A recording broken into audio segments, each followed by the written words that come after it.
Good evening. आज हमारा topic रहेगा आर्टिकल। भारतीय संविधान में आर्टिकल का महत्वपूर्ण योगदान है और ये जो आर्टिकल है कॉन्स्टिट्यूशन में ऑल कॉम्पिटिटिव एग्जाम में आते हैं।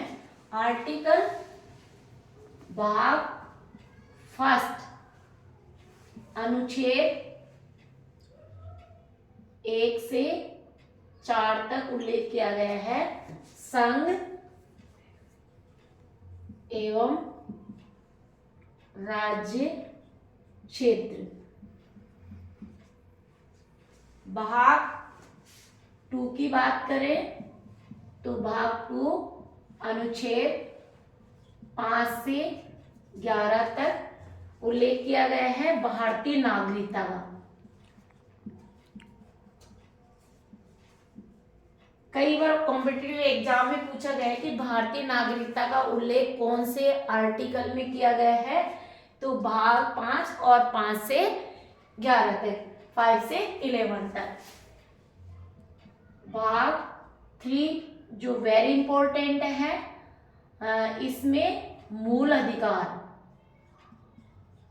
और मूल अधिकार ये जो आर्टिकल है वो 12 से 35 तक उल्लेख किया गया है। ये आर्टिकल आप रटे नहीं, बहुत ही महत्वपूर्ण है और इजी गोइंग टू लर्न हो जाएंगे प्रयास करेंगे तो। फिर भाग 4, अब यहाँ आप बहुत सारी जो चीज है समझने वाली कॉन्स्टिट्यूशन में वो बहुत ही महत्वपूर्ण है। हम भाग 4 में बात करें तो नीति निर्देशक तत्व का उल्लेख किया गया है। नीति निर्देशक तत्व का उद्देश्य है लोक कल्याणकारी राज्य की स्थापना करना। और ये जो नीति निर्देशक तत्व की बात आती है तो आर्टिकल यानी अनुच्छेद, हिंदी में अनुच्छेद बोलते हैं, तो अनुच्छेद 36 से 51 तक उल्लेख किया गया है।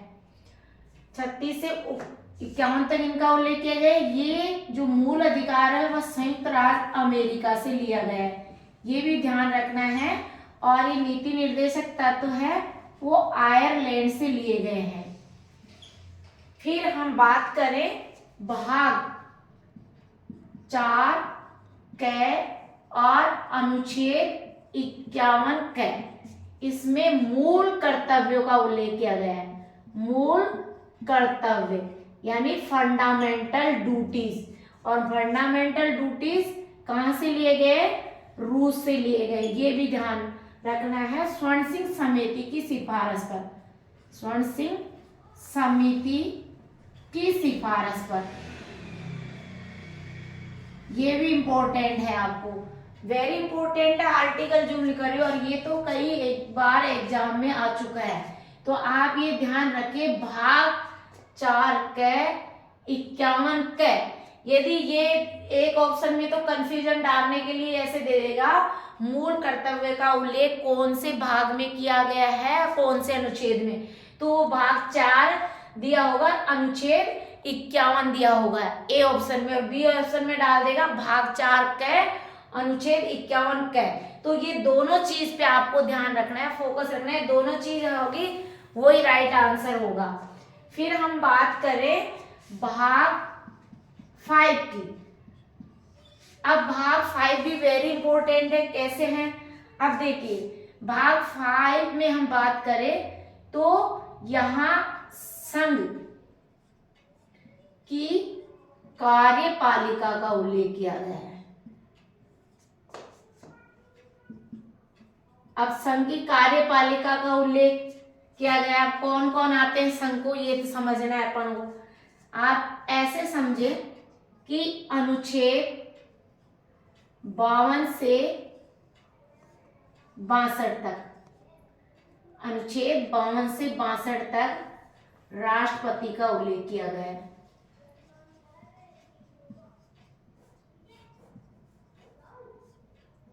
है।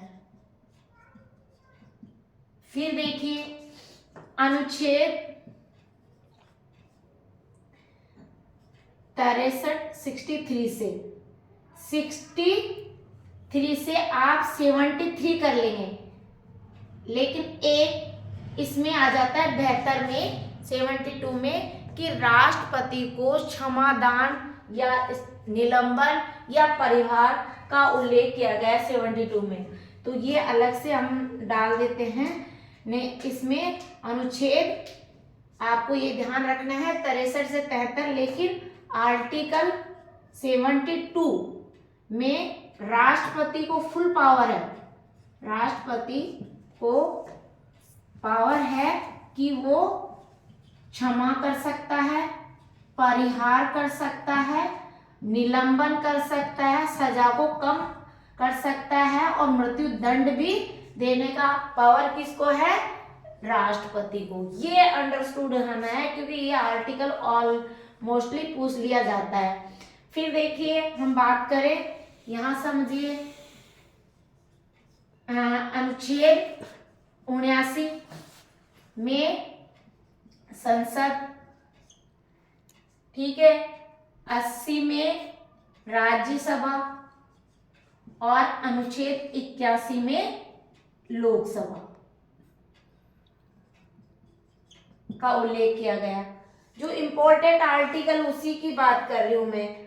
अब देखिए यहां आप, ये इंपॉर्टेंट है, उसके बाद में यहां और देखिए, फिर 74 और 75 मंत्रिपरिषद सामूहिक रूप से किसके प्रति उत्तरदायित्व होगी, लोकसभा के प्रति, ये ध्यान रखना है। और राष्ट्रपति को सलाह और मशविरा देने के लिए एक मंत्रिपरिषद होगी जिसका मुखिया प्रधानमंत्री होगा। तो यहाँ 74-75 किसका उल्लेख किया है, मंत्रिपरिषद का। फिर एक और इम्पोर्टेंट है अनुच्छेद 76, इसका आप ये कह सकते हैं महान्यायवादी का उल्लेख किया गया। अब आप बात कर, यहाँ जहाँ कॉन्सेप्ट है, एक आर्टिकल ये और इम्पोर्टेंट है 123 में राष्ट्रपति को विश्रांति काल में अध्यादेश जारी करने का अधिकार है। और आपको पता है कि अनुच्छेद, यहाँ देखिए अनुच्छेद 124 आ जाता है वो न्यायपालिका से। अब न्यायपालिका आते ही समझ में आ जाएगा कि अनुच्छेद 24 में उच्चतम न्यायालय की स्थापना और गठन, ये अनुच्छेद 124 में उल्लेख किया गया है। इस तरह से आपको जो अगली वीडियो होगी उसमें आर्टिकल, जो इम्पोर्टेंट आर्टिकल है और जो एग्जाम पॉइंट ऑफ एग्जाम की दृष्टि से है, वो आर्टिकल ही इम्पोर्टेंट ही आपको कराएंगे ताकि आपको लर्न भी होए और आपका सिलेक्शन में भी चांस रहे। Thank you so much.